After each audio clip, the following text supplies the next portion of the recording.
The final thing I will show you today is how to indicate your availability.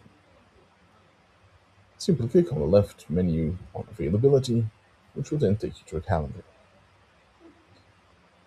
Once a client has booked a trip and it has been confirmed by you, the dates of that trip will be automatically blocked out, so that other clients cannot make a double booking by accident.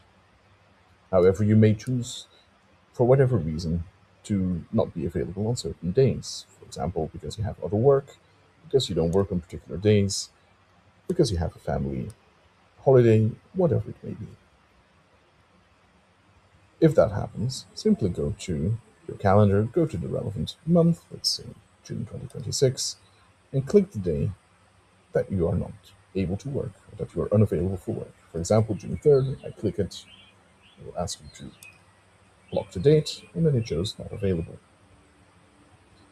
If you wish to make that date available once again, you simply click the Not Available tab there. It will once again ask you to unblock, and it goes away.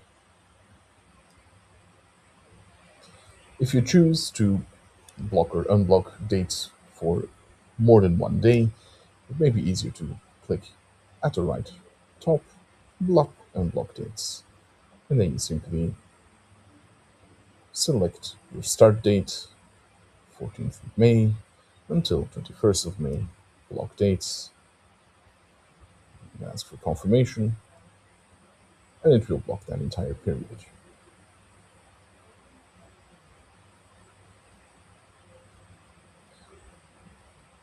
That's it for this video. If you do have any more questions, please don't hesitate to reach out to us via email or join our WhatsApp community. We wish you the best of luck, and we're very happy to have you on board with WeBird.